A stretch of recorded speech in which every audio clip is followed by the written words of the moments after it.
पढ़ेंगे रेखा चित्र शैली में रचित बाल गोविंद भगत, जिसे क्रांतिकारी साहित्यकार रामकृष्ण बेनीपुरी ने लिखा है।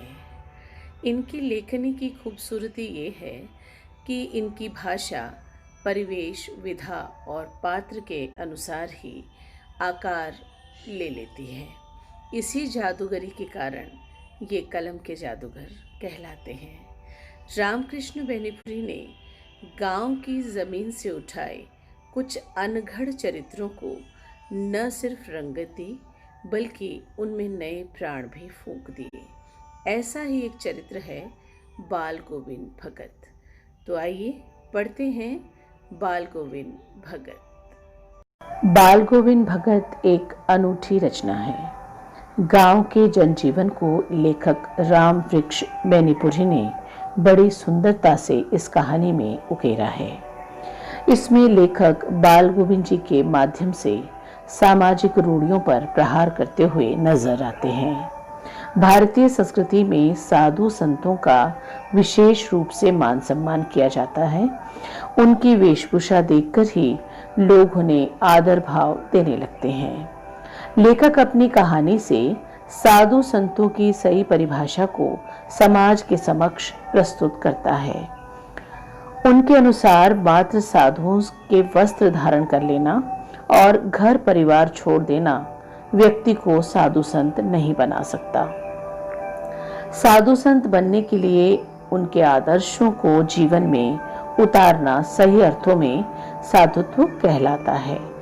बाल गोविंद ने परिवार को नहीं छोड़ा, अपने कर्तव्यों को पूरी निष्ठा के साथ निभाया। वे कभी झूठ नहीं बोले, सबके साथ खरा व्यवहार करते थे, बिना पूछे किसी की चीज नहीं लेते थे, हमेशा भजन गाते थे। खेती करके जो कुछ मिलता उसे भगवान को भोग लगाए बिना स्वयं नहीं लेते थे। उनके ये गुण जो है उन्हें साधु संतों की श्रेणी में सबसे ऊपर खड़ा करते हैं। उन्होंने समाज में चली आ रही सड़ी गली परंपराओं को तोड़ा। इसका प्रत्यक्ष उदाहरण उनके बेटे की मृत्यु के पश्चात अपनी बहू के भाई को उसका दूसरा विवाह करने का आदेश देना है। बाल गोविंद जैसे सच्चे साधु समाज में अब लुप्त हो गए हैं। अब यहाँ पर इस पाठ में हम ये जान लेते हैं कि बाल गोविंद भगत का जो व्यक्तित्व था वो कैसा था, कि बाह्य व्यक्तित्व और आंतरिक व्यक्तित्व जो है वो कैसा था, उनकी वेशभूषा कैसी थी। तो बाल गोविंद भगत लगभग 60 वर्ष के मंजोले कद के गोरे चिट्टे व्यक्ति थे। उनके बाल पक चुके थे, यानी कि सफेद हो गए थे, और बहुत कम वो कपड़े पहनते थे, जैसे कमर पर एक लंगोटी और सिर पर कबीरपंथियों की सी एक टोपी लगा लेते थे। वे कबीर को ही अपना साहब मानते थे, यानी कि उन्हें अपना ईश्वर मानते थे। उन्हीं के गीतों को गाते, उन्हीं के आदर्शों पर चलते थे। वे कभी झूठ नहीं बोलते थे, सबके साथ बहुत अच्छा व्यवहार करते थे। तो इसका अर्थ ये नहीं है कि वे कोई साधु थे, है ना। उनका एक बेटा है, एक पुत्र वधू है, और थोड़ी सी खेती बाड़ी है, जिसे में एक छोटा सा साफ सुथरा मकान है।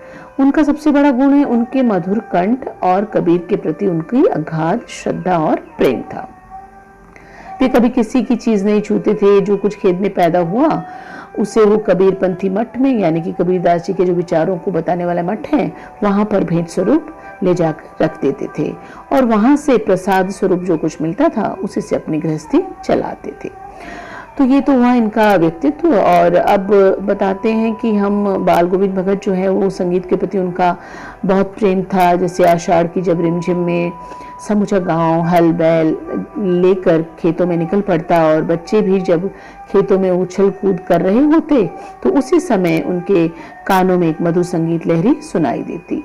तो उनके कंठ से जो निकला संगीत है वो उसका एक एक शब्द सबको मोहित कर देता था। तब पता चलता था कि बाल गोविंद भगत जो है वो कीचड़ में लिथड़े हुए, यानी कि पूरे कीचड़ से सने हुए हैं, और अपने खेतों में धान के पौधों की रोपनी कर रहे हैं। काम और संगीत की ऐसी संयुक्त साधना मिलना जो है वो मुश्किल होती है। और भादों की जो आधी रात है उसमें दादुरो यानी कि मेंढक की जो टर्टर है से भी ऊपर जो है वो बाल गोविंद भगत के संगीत सुनाई पड़ता है। और जब सारा संसार जो है निस्तब्धता में सोया यानी कि सन्नाटे में होता है, तब बाल गोविंद भगत का संगीत सभी को जगा देता है। अब कार्तिक में बाल गोविंद भगत की प्रभातियां यानी कि जो प्रातःकाल में गाए जाने वाला गीत होता है, वो उनकी सुबह जो है उससे आरंभ हो जाती है। और माघ में जब बहुत ठंड पड़ती है यानी कि दांत किटकिटाने वाली जो सुबह होती है, उस समय जो है उनकी उंगलियां जो है वो एक खंजड़ी जो है यानी कि डफली के ढंग का एक जो है उसके आकार में थोड़ा सा छोटा एक वाद्य यंत्र होता है, उस पर जो है अपनी उंगलियां चलाना आरंभ कर देते हैं। और गाते गाते वे इतने जोश में आ जाते हैं कि उनके मस्तक पर शम बिंदु चमक पड़ते हैं यानी कि पसीने की बूंदें आ जाती हैं। और गर्मियों की उमस भरी शाम में मित्र जो मंडली है, उनके मित्र हैं, उनके साथ बैठकर संगीत में इस प्रकार लीन हो जाते हैं कि उनका मन और तन जो है वो मन तन पर हावी हो जाता था। यानी कि ये सब कह सकते हैं कि सब गाना गाते गाते नृत्य भी करने लग जाते थे। और इसके बाद जो है वो इनका एक और चरित्र है कि ये सुख दुख से ऊपर हैं, यानी बाल गोविंद भगत जी जो है संगीत साधना जो है वो सबसे ऊपर यानी चरम उत्कर्ष पर उस समय देखने को मिलती है, जब लोगों को ये पता चलता है कि उनका पुत्र बीमारी के बाद जो है चल बसा यानी कि वो नहीं रहा है इस दुनिया में। तो लोग जब उनके घर पहुंचे तो देखा कि जो बाल गोविंद भगत है वो मृत पुत्र को चटाई पर लिटाकर और एक सफेद कपड़े से उसे ढक रखा है और उस पर कुछ फूल हैं और तुलसी दल बिखेर दिए हैं और उसके सिराने एक चिराग जो है दिया यानी जल रहा है और आसन जमाए हुए गीत गा रहे हैं। और जो पतोहू है यानी कि उनकी जो पुत्र वधू है को भी जो है वो कह रहे हैं कि ये रोने का समय नहीं है, उत्सव मनाने का समय है, क्योंकि वो कह रहे हैं कि आत्मा जो है वो परमात्मा के पास चली गई है, इसका शोक नहीं मनाना चाहिए क्योंकि ये शरीर जो है वो नश्वर है और आत्मा जो है वो अमर है। वो ऐसा उसे सिखा रहे हैं, यानी कि उनकी जो साधना है वो चरम उत्कर्ष पर है। और वो ये कह रहे हैं कि जिस प्रकार जो आत्मा है परमात्मा से अलग होकर इस धरती पर आती है और अपने प्रेमी यानी कि परमात्मा के वियोग में तड़पती रहती है, और जब मनुष्य की मृत्यु होती है तो आत्मा का परमात्मा से पुनर्मिलन हो जाता है। तो ये समय जो है वो दुख मनाने का नहीं है। अब यहाँ पर बाल गोविंद भगत जो है एक समाज सुधारक के रूप में भी हमें यहाँ देखने को मिलते हैं। जैसे बाल गोविंद भगत कोई वैसे तो समाज सुधारक नहीं है, लेकिन उन्होंने अपने घर में समाज सुधारकों जैसा कार्य किया।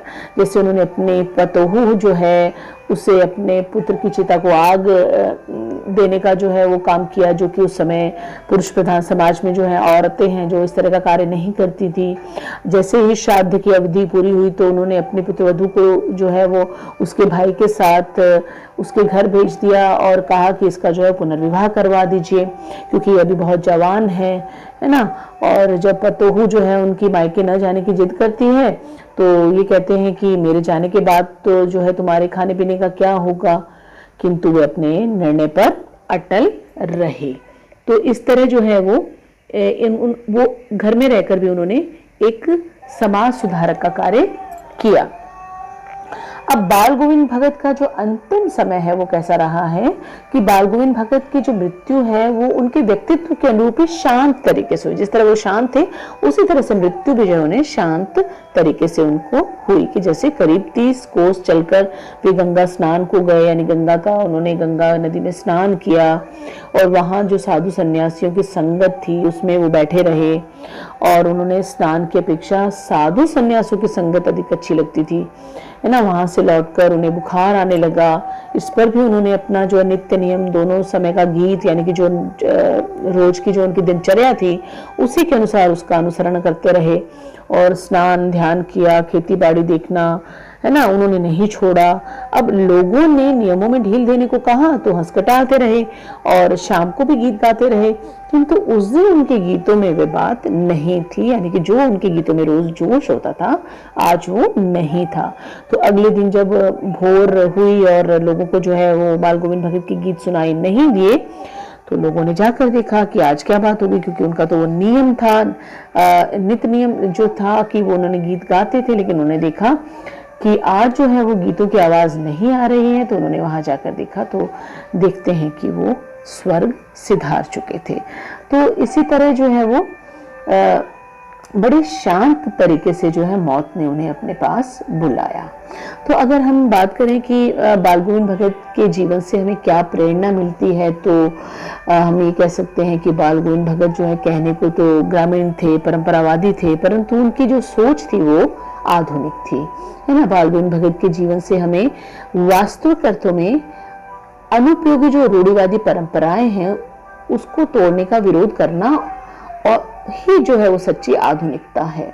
और जीवन में हमें सत्याचरण करना चाहिए, लालच नहीं करना चाहिए, किसी भी सांसारिक प्राणी या वस्तु के प्रति जो है मोह से बचने की प्रेरणा मिलती है। तो इस तरह जो है वो बाल गोविंद भगत पाठ का जो है वो सार हमने ये देखा, और इसको पढ़कर आप अवश्य ही इस पाठ को समझ जाएंगे। धन्यवाद।